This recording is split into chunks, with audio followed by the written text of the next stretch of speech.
இந்த வீடியோ பதிவில் TNPSC group 2 தேர்வுக்கு டைப் ரைட்டிங் இம்பார்ட்டண்ட்டாக இல்லையா அப்படிங்கிறத பற்றி தான் இருக்க போகுது. ஸோ நிறைய பேர் கமெண்ட் பண்ணியிருந்தீங்க, டைப் ரைட்டிங் படிக்கணுமா, டைப் ரைட்டிங் இம்பார்ட்டண்ட்டாக அப்படின்னு சொல்லி கேட்டிருந்தீங்க. ஸோ அதை பற்றி தான் இந்த ஃபுல் வீடியோ இருக்க போகுது. ஸோ இந்த வீடியோ பிடிச்சிருந்துச்சி அப்படின்னா லைக் பண்ணிக்கோங்க.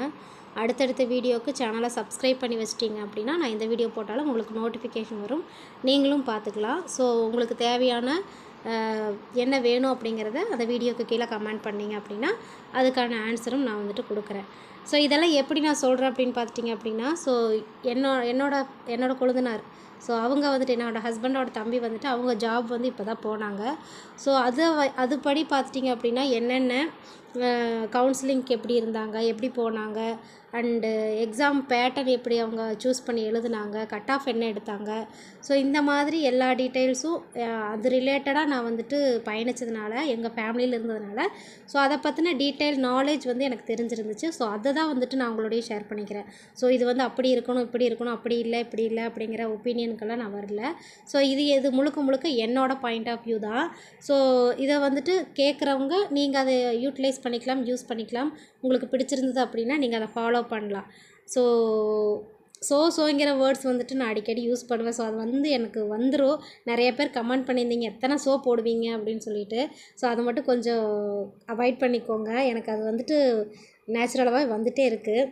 ஸோ இது பார்த்துட்டிங்க அப்படின்னா type writing Tamil junior grade. So உங்களுக்கு டைப் ரைட்டிங் எடுத்துட்டிங்க அப்படின்னா தமிழ் ஜூனியர், தமிழ் சீனியர்னு இருக்கும். அடுத்து பார்த்துட்டிங்க அப்படின்னா இங்கிலீஷ் ஜூனியர், இங்கிலீஷ் சீனியர் 2 கேட்டகரியில் இருக்கும் டைப் ரைட்டிங். ஸோ இதை வந்துட்டு எப்படி வேலிடேட் பண்ணுவாங்க அப்படின்னு பார்த்துட்டிங்கன்னா, போத் ரெண்டுமே நீங்கள் வந்து கம்ப்ளீட் பண்ணியிருக்கணும். ஒன்று தமிழ் ஆர் இங்கிலீஷ், இது 2 சூஸ் பண்ணி ஜூனியர் ஆர் சீனியர் 2மே நீங்கள் எடுத்து முடிச்சிருக்கணும். அப்படி இல்லை அப்படின்னா தமிழ் ஜூனியர், இங்கிலீஷ் ஜூனியர் இது கம்ப்ளீட் பண்ணிவிட்டு அதுக்கப்புறம் தமிழ் சீனியர், இங்கிலீஷ் சீனியர் இந்த மாதிரி கம்ப்ளீட் பண்ணிங்கன்னா உங்களுக்கு ஈஸியாக இருக்கும். ஸோ அந்த மாதிரி பார்த்துக்கோங்க. ஸோ தமிழ் டைப் ரைட்டிங் அப்படிங்கிறது குரூப் 4 கேட்டகரியில் ரொம்ப ரொம்ப ரொம்ப ரொம்ப இம்பார்ட்டண்ட் திங்ஸ். ஏன் அதை சொல்கிறேன் அப்படின்னா, இந்த டைப் ரைட்டிங் முடித்து வச்சுருக்கிறவங்க ஈஸியாக ஜாபுக்கு போயிடலாம். ஸோ எந்த அளவுக்கு, அதாவது டைம் வேஸ்ட் பண்ணி இப்போ வந்து ஆல்ரெடி 2-3 இயர்ஸ் 4 இயர்ஸ் படிச்சுட்ருக்கீங்க அப்படின்னா அதில் கான்சன்ட்ரேட் பண்ணுங்கள். ஸோ இது வந்துட்டு நியூவாக ஸ்டார்ட் பண்ணுறீங்க, பிகினர்ஸாக இருக்கீங்க, காலேஜ் கோயிங் கேர்ள்ஸாக இருக்கீங்க, காலேஜ் இப்போ தான் கம்ப்ளீட் பண்ணியிருக்கீங்க, காலேஜ் இப்போ தான் ஜாயின் பண்ணுறீங்க, உங்களுக்கு வந்துட்டு டைம் நிறைய இருக்குது அப்படிங்கிற பட்சத்தில் கண்டிப்பாக நீங்கள் வந்துட்டு டைப் ரைட்டிங் முடித்து வச்சுக்கணும். ஸோ இப்போ பார்த்துட்டிங்க அப்படின்னா என் வீட்டுக்காரோட அக்கா பையன் இப்போ தான் வந்துட்டு காலேஜ் படிச்சுட்ருக்கான். ஸோ அவங்களுக்கு வந்துட்டு நாங்கள் சஜஸ்ட் பண்ணது BA Tamil plus type writing. So எதில் வந்துட்டு நமக்கு கவர்மெண்ட் ஜாப்குள்ளே போகும்போது என்ன கேட்டகரி சூஸ் பண்ணணும், என்ன எஜுகேஷன் சூஸ் பண்ணணும், அதில் வந்துட்டு எவ்வளோ ப்ளஸ் பாயிண்ட் இருக்குது. பிஎஸ்டிஎம்னா பிஎஸ்டிஎம்மில் படிக்கணும், அடுத்து டைப் ரைட்டிங் வச்சுருக்கணும். இந்த மாதிரி எது வந்துட்டு ப்ளஸ் பாயிண்ட் இருக்கோ அதெல்லாம் கம்ப்ளீட் பண்ணி வச்சிட்டோன்னா அந்த கவர்மெண்ட் ஜாபை எடுத்து பிடிக்கிறதுல நமக்கு ஈஸியாக நம்ம கிளிக் பண்ணிடலாம், கிராக் பண்ணி ஈஸியாக உள்ளே போயிடலாம். ஸோ அந்த மாதிரி இப்போ நீங்கள் பிகினராக இருக்கீங்க, எனக்கு ஆல்ரெடி டைம் இருக்குது, நான் இப்போ தான் கல்யாணம் பண்ணியிருக்கேன், இதில் வந்துட்டு நான் போகலான் இருக்கேன் அப்படின்னு சொல்லி நினச்சிங்கன்னா ப்ளீஸ் கட்டாயமாக கம்ப்ளீட் பண்ணி வச்சுருங்க. இல்லை எனக்கு டைம் இல்லை, நான் வந்துட்டு கிளியர் பண்ணியே வந்துட்டு நான் முடிச்சிருவேன் அப்படின்னு சொல்லி நினைக்கிறீங்க அப்படின்னா நீங்கள் ஃபுல் ப்ரிப்ரேஷன், நீங்கள் மேக்ஸ் நல்லா போடுவீங்க அப்படின்னா, மெயினாக மேக்ஸ் தாங்க இதில் வந்துட்டு இது பண்ணுது, அதனால் நல்லா போடுவீங்க அப்படின்னா நீங்கள் வந்துட்டு ரிட்டன்லேயே வந்துட்டு நீங்கள் கிளியர் பண்ணிடலாம். ஸோ என்னை பொறுத்த வரைக்கும் தமிழ், இங்கிலீஷ் ஜூனியர், சீனியர் நீங்கள் எடுத்து வச்சுக்கிறது ரொம்ப ரொம்ப நல்லது. ஸோ இது பார்த்துட்டிங்க அப்படின்னா ஜூனியர் தமிழ் டைப் ரைட்டிங்கு. அடுத்து பார்த்துட்டிங்க அப்படின்னா தமிழ் டைப் ரைட்டிங் சீனியர் உங்களுக்கு ஃபோட்டோவோடு வரும், Tamil type writing senior grade. So இவங்க வந்துட்டு என்ன எவ்வளோ மார்க் எடுத்திருந்தாங்க அப்படிங்கிறத சொன்னேன் அப்படின்னா உங்களுக்கு டீட்டெயில்டாக உங்களுக்கு புரியறதுக்கு வாய்ப்பு இருக்குது. ஸோ அவங்க பார்த்துட்டிங்க அப்படின்னா டிஎன்பிஎஸ்சி குரூப் 4ல் 154 எடுத்திருந்தாங்க. ஸோ 154 எடுத்த இவங்களுக்கு ஜாப் கிடச்சிது 165 எடுத்திருந்த என்னோடய தம்பி, இன்னொரு தம்பி, ஸோ இவங்களோடையே சேர்ந்து ப்ரிப்பேர் பண்ணிகிட்டு இருந்தாங்க. ஸோ அவங்களுக்கு ஜாப் வந்து கிடைக்கல. ஸோ இவங்க வந்துட்டு டைப் ரைட்டிங் வச்சுருந்ததுனால ஈஸியாக உள்ளே போயிட்டாங்க. இப்போ ஜாபில் இருந்து சேல்ரி வாங்கிட்டுருக்காங்க. ஸோ இவங்களுக்கு வந்து டைப் ரைட்டிங் கிடையாது. 165. இப்போ ஒரு அன்வான்ட் கால் வந்துச்சு. ஸோ உங்களுக்கு வந்துட்டு இந்தியன் பேங்க்கில் அக்கௌண்ட் இருக்கா, கனரா பேங்க்கில் அக்கௌண்ட் இருக்கா, யூனியன் பேங்க்கில் அக்கௌண்ட் இருக்கா அப்படின்னு சொல்லிட்டு ஒரு ஃபோன் காலு. ஸோ அவங்க பார்த்தா நார்த் இந்தியன் வாய்ஸில் பேசினாங்க. ஸோ இதுதான் எனக்கு ஃபஸ்ட் டைம் இந்த மாதிரி கால் வருது. ஸோ நீங்கள் இந்த மாதிரி கால் வந்துச்சு அப்படின்னா ப்ளீஸ் ஜஸ்ட் அவாய்ட். ஸோ இந்த மாதிரி வர காலில் வந்துட்டு எந்த டீட்டெயில்ஸுமே கொடுத்துறாதீங்க. ஸோ எனக்கு இதுதான் ஃபஸ்ட் டைம் எக்ஸ்பீரியன்ஸ் பண்ணுற இந்த மாதிரி வந்துட்டு அக்கௌண்ட் இருக்கா இல்லையா அப்படின்னு சொல்லி கேட்குறது. ஸோ இது வந்து ஒரு அவேர்னஸ்க்காக தான் சொன்னேன். ஸோ எந்த பாயிண்டில் சொல்லிகிட்டு இருந்தேன் அப்படிங்கிறதே தெரில. ஸோ அவங்க வந்துட்டு 154 மார்க் வந்துட்டு வச்சுருந்தாங்க. இவங்க வந்துட்டு 165, 2 பேருமே என்னோடய தம்பி தான் வச்சுருந்தாங்க.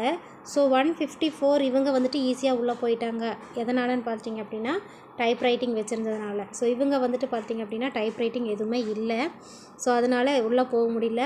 2022 எக்ஸாமில் இவங்க கம்ப்ளீட் பண்ணி உள்ளே போயிட்டாங்க. இப்போ 2023, 24 நடந்துகிட்ருக்கு. இப்போ 2 வருஷம் கம்ப்ளீட் ஆகிடுச்சு. இவங்களுக்கு வந்துட்டு ஜாப் கிடைக்கல.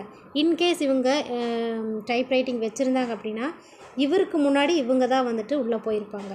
ஸோ அந்த மாதிரி டைப் ரைட்டிங் நீங்கள் நல்லா படிக்கிறீங்க, நல்லா படிக்கல அப்படிங்கிறதும் இருக்குது.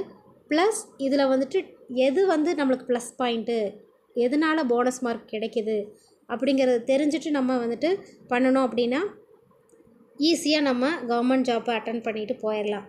ஸோ அதுக்காக தான் இந்த வீடியோ போட்டிருக்கேன். ஸோ அதோடு வந்துட்டு டைப் ரைட்டிங் போன பேப்பர்ஸும் அட்டன் பண்ணியிருக்கேன்.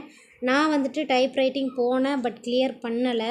ஸோ இதுக்கும் நிறைய ப்ராசஸ் இருக்குங்க. டைப் ரைட்டிங் எல்லாம் போன உடனே வந்துட்டு கிளிக் ஆகும்னு சொல்ல முடியாது. இதுக்கும் நல்லா எஃபர்ட் போடணும். ஸோ படித்து எவ்வளோ ப்ராக்டிஸ் பண்ணி அந்த டைமுக்குள்ளே கம்ப்ளீட் பண்ணுறோம் அப்படிங்கிறது தான் முக்கியம். ஸோ இதுலேயும் வந்துட்டு கால்குலேஷன்ஸ் எல்லாமே இருக்குது. ஸோ அதை பேஸ் பண்ணி தான் இருக்கும். ஸோ நான் வந்துட்டு கிளியர் பண்ணல. என்னோடய ஹஸ்பண்ட் வந்துட்டு ஜூனியர் கிளியர் பண்ணாங்க. இப்போ வந்துட்டு அவங்க எகைன் இப்போ கேட்கக்கூடிய கொஷின் குவாலிட்டியெல்லாம் பார்த்துட்டு அவங்க வந்துட்டு டைப் ரைட்டிங் போகலாம் அப்படின்னு சொல்லிட்டு அவங்க பிளான் பண்ணியிருக்காங்க. ஏன்னா டைப் ரைட்டிங் போகும்போது எப்படியும் 600+ வந்துடும். இங்கிலீஷ் ஜூனியரும் பண்ணணும், சீனியரும் பண்ணணும். தமிழ் சீனியரும் பண்ணணும், தமிழ் ஜூனியரும் பண்ணணும், சீனியரும் பண்ணணும். அப்படிங்கும்போது எப்படியும் 1200 மந்த்லி பே பண்ணுற மாதிரி ஆயிரும். ஸோ நமக்கு வந்துட்டு இன்கம் சோர்ஸ் இருந்துச்சு அப்படின்னா நம்ம பண்ணுறதுல வந்துட்டு பிரயோஜனம் இருக்குது. ஸோ எங்களுக்கு வந்துட்டு எந்த இன்கம் சோர்ஸ் இல்லை அப்படிங்கிற பட்சத்தில் நாங்கள் வந்து அதை ஸ்கிப் பண்ணிட்டோம். ஸோ நானும் அவரும் சேர்ந்து தான் போயிட்டுருந்தோம். நான் வந்து ஃபெயில் ஆகிட்டு அவங்க கிளியர் பண்ணிட்டாங்க. அடுத்து எகெயின் அவங்க வந்துட்டு பண்ணலாம் அப்படின்னு சொல்லிட்டு இருக்காங்க. உங்களுக்கு டைம் இருக்குது அப்படிங்கிற பட்சத்தில் ப்ளீஸ் தயவு செஞ்சு டைப் ரைட்டிங் கம்ப்ளீட் பண்ணி வச்சுருங்க. கம்ப்ளீட் பண்ணி வச்சிட்டிங்க அப்படின்னா நீங்கள் போகிறது ஈஸியாக உள்ளே போயிடலாம். ஸோ இதுதான் என்னோடய ஒப்பீனியன். ஸோ நீங்கள் என்ன நினைக்கிறீங்க அப்படிங்கிறத கீழே பண்ணுங்கள். ஸோ எப்படி வேலிடேட் பண்ணுவாங்கன்னு பார்த்திங்கன்னா ஃபஸ்ட்டு நீங்கள் தமிழ் டைப் ரைட்டிங்க்கு தான் வந்துட்டு ப்ரியாரிட்டி கொடுப்பாங்க. தமிழ் ஜூனியர், தமிழ் சீனியர் வச்சுருக்கீங்களா அப்படிங்கிறத பார்ப்பாங்க. ஃபஸ்ட்டு இந்த கேட்டகரியில் தான் உங்களுக்கு ப்ரியாரிட்டி கொடுப்பாங்க. அதுக்கப்புறம் பார்த்துட்டிங்க அப்படின்னா Tamil junior, Tamil senior plus English junior இந்த மாதிரி வச்சுருக்கீங்களான்னு பார்ப்பாங்க. அப்படி இல்லை அப்படின்னா English junior and English senior ரெண்டுமே கம்ப்ளீட் பண்ணி வச்சிடணும். அதில் ஒன்று, இதில் ஒன்று, அதில் ஒன்று, இதில் ஒன்று, இல்லைனா தமிழ் ஜூனியர் தான் பண்ணியிருக்கேன் இந்த மாதிரி அதில் ஒன்று இதில் ஒன்றுன்னு இருந்தீங்க அப்படின்னா நமக்கு ப்ராப்பராக போனஸ் மார்க்குங்கிறது கிடைக்காது. ஸோ ரெண்டுமே வந்துட்டு ஈக்குவலாக கிளியர் பண்ணி வச்சுருந்தீங்க அப்படின்னா உங்களுக்கு அதில் ஏதாவது ஒன்றுக்குள்ளே வந்துட்டு கிளிக் ஆகி போகிறதுக்கு வாய்ப்புகள் இருக்குது. ஸோ டைம் இருந்துச்சு அப்படின்னா டிலே பண்ணாமல் டைப் ரைட்டிங் ஜாயின் பண்ணிடுங்க. டைம் இல்லை, எனக்கு படிக்கிறதுக்கு தான் டைம் இருக்குது, நான் வந்துட்டு கட் ஆஃப் ரீச் பண்ணியே நான் கிளியர் பண்ணிடுவேன் அப்படின்னு நினைக்கிறவங்க நீங்கள் டைப் ரைட்டிங் வந்துட்டு பற்றி ஒரே பண்ணி வேண்டிய தேவையில்லை. ஸோ இதுதான் என்னுடைய ஒப்பீனியன். ஸோ அதுதான் உங்களோட ஷேர் பண்ணியிருக்கேன். ஸோ வீடியோ பிடிச்சிருந்துச்சுன்னா லைக் பண்ணுங்கள். அடுத்து ஏதாவது வேணும் அப்படின்னு சொன்னால் கூட கீழே கமெண்ட்டில் சொல்லுங்கள். நான் வீடியோ போட ட்ரை பண்ணுறேன். Okay friends, thank you. நெக்ஸ்ட் வீடியோவில் பார்க்கலாம்.